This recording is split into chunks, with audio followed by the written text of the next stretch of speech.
بسم اللہ الرحمن الرحیم۔ اللہ پاک کا اپنے نبیوں کی طرف نازل کیا جانے والا کلام وحی کہلاتا ہے۔ وحی پیغمبروں کے ساتھ مخصوص ہے، جیسے کہ اللہ پاک فرماتا ہے، اور ہر بشر کی یہ مجال نہیں کہ اللہ سے کلام کرے۔ بعض اوقات ہمارے ذہنوں میں سوال آتا ہے کہ اللہ پاک نے ایک ہی دفعہ پورا قرآن نازل کرنے کی بجائے تھوڑا تھوڑا کیوں نازل فرمایا تھا؟ تو جان لیجئے کہ یہی سوال ایک دفعہ مشرکین مکہ نے حضور نبی کریم صلی اللہ علیہ وآلہ وسلم سے پوچھا تھا، تو اس کے جواب میں اللہ پاک نے سورہ فرقان کی آیت نمبر 32 اور 33 نازل فرمائی۔ اللہ پاک فرماتا ہے، اور یہ کافر لوگ کہتے ہیں کہ ان پر سارا قرآن ایک ہی دفعہ میں کیوں نازل نہیں کر دیا گیا؟ اے پیغمبر، ہم نے ایسا اس لیے کیا تاکہ اس کے ذریعے تمہارا دل مضبوط رکھیں، اور ہم نے اسے ٹھہر ٹھہر کر پڑھوایا، اور جب کبھی یہ لوگ تمہارے پاس کوئی انوکھی بات لے کر آتے ہیں، ہم تمہیں اس کا ٹھیک ٹھیک جواب اور زیادہ وضاحت کے ساتھ عطا کر دیتے ہیں۔ اس آیت مبارکہ کی تفسیر میں حضرت امام رازی لکھتے ہیں کہ قرآن کریم کے اندر تدریجی نزول کے پیچھے 3 طرح کی حکمتیں تھیں۔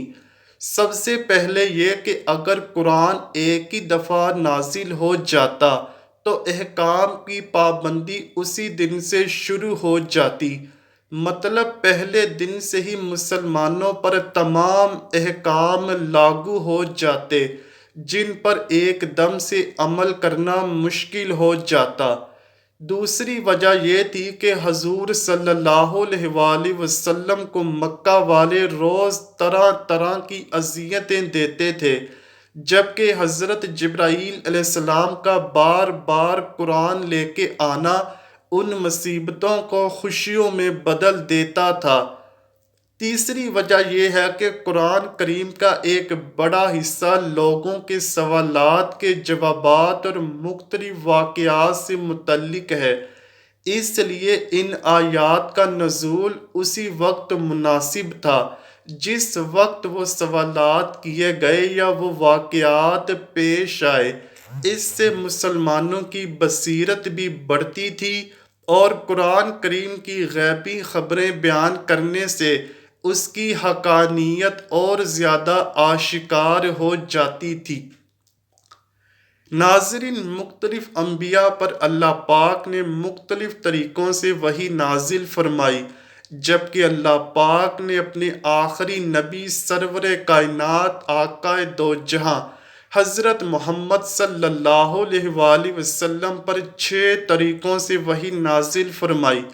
ناظرین، ان 6 طریقوں سے متعلق بتانے سے پہلے ضروری ہے کہ آپ کو وحی کی کیفیت کا حال سنایا جائے۔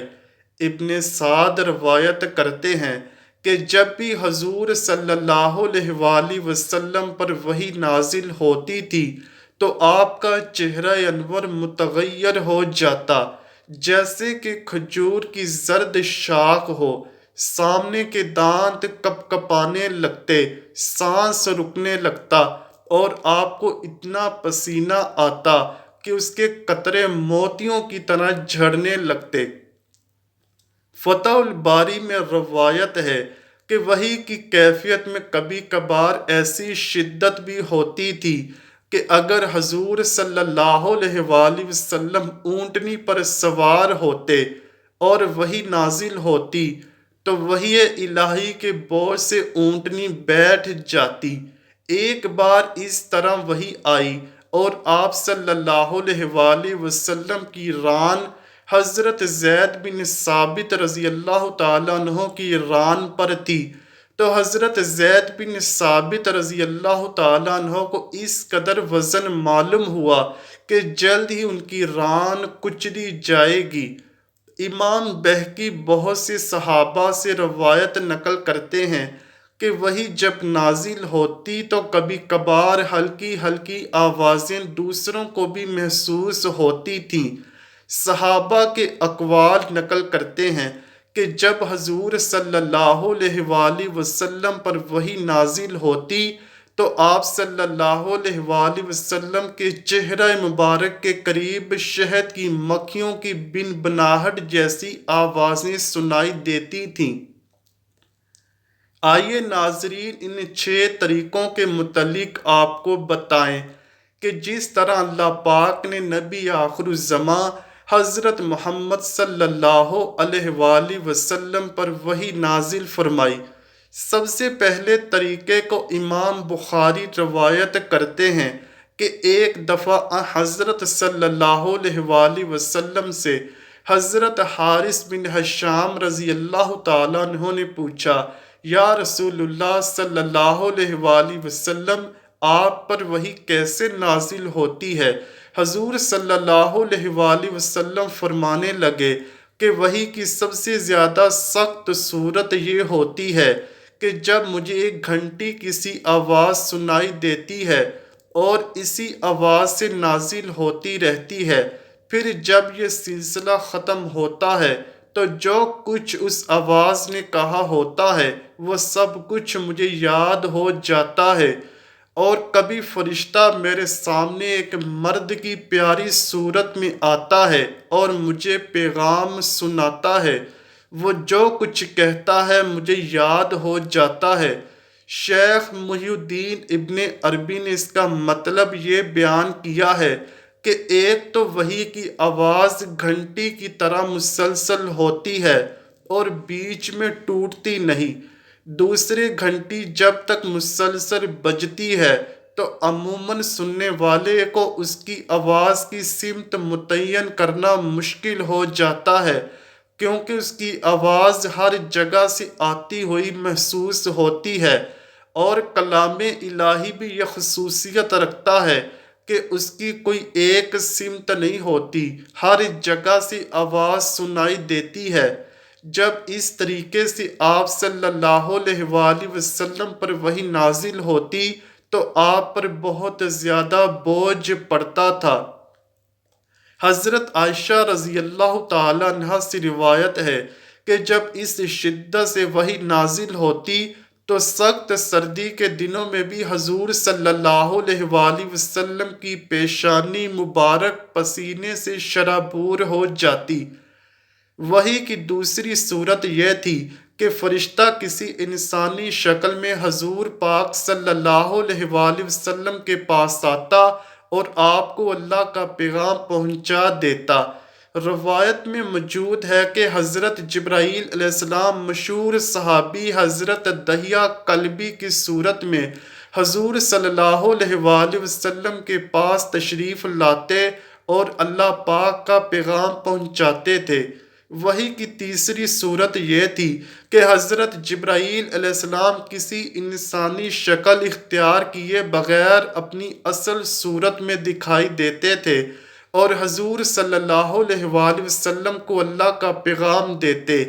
ایسی صورت میں جب بھی حضور صلی اللہ علیہ وآلہ وسلم کے پاس حضرت جبرائیل علیہ السلام آئے تو اللہ کا خاص پیغام ملا۔ وحی کی چوتھی صورت یہ تھی کہ آپ کو نزول قرآن سے پہلے سچے خواب آتے تھے، یعنی جو کچھ آپ کو خواب میں نظر آتا وہ اگلی صبح نمودار ہو جاتا۔ بخاری کے باب الوحی کی حدیث نمبر 3 ہے کہ حضور نبی کریم صلی اللہ علیہ وآلہ وسلم پر وحی کی ابتدا نیند کی حالت میں سچے خوابوں سے ہوئی۔ اس وقت جو کچھ آپ خواب میں دیکھتے وہ بیداری میں ہو جاتا۔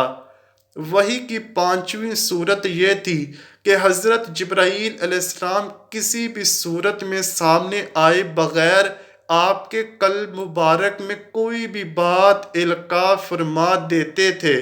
اسے اصطلاح میں نفس فی روح کہتے ہیں۔ جیسے حدیث پاک میں حضور پاک صلی اللہ علیہ وآلہ وسلم نے فرمایا ہے، حضرت جبرائیل علیہ السلام نے میرے دل میں بات ڈالی کہ کوئی نفس مرتا نہیں یہاں تک کہ اس کا رزق مکمل ہو جائے، لہٰذا تلاش رزق میں اعتدال اختیار کرو۔ وحی کی چھٹی صورت فرشتے کے واسطے کے بغیر اللہ پاک کی آپ صلی اللہ علیہ وآلہ وسلم سے براہ راست گفتگو، جیسے اللہ پاک نے موسیٰ علیہ السلام سے گفتگو فرمائی تھی۔ وحی کی یہ صورت حضرت موسیٰ علیہ السلام کے لیے نص قرآنی سے قطعی طور پر ثابت ہے، لیکن نبی کریم صلی اللہ علیہ وآلہ وسلم کے لیے اس کا ثبوت قرآن کی بجائے معراج کی حدیث میں ہے۔ جب آپ صلی اللہ علیہ وآلہ وسلم پر معراج کی رات نماز کی فرضیت وغیرہ کے سلسلے میں اللہ پاک نے اس وقت وحی فرمائی جب آپ صلی اللہ علیہ وآلہ وسلم آسمانوں کے اوپر تھے۔ ناظرین، حضرت ابو ذر رضی اللہ تعالیٰ عنہ بیان فرماتے ہیں کہ رسول اللہ صلی اللہ علیہ وآلہ وسلم نے مجھ سے ارشاد فرمایا، تو صبح کو جا کر کتاب اللہ کی ایک آیت سیکھے، یہ تیرے لیے 100 رکعت نماز سے بہتر ہے، اور تو صبح جا کر علم کا ایک باب سیکھے، خواہ اس پر اسی وقت عمل کرے یا نہ کرے، یہ تیرے لیے 1000 رکعت پڑھنے سے بہتر ہے۔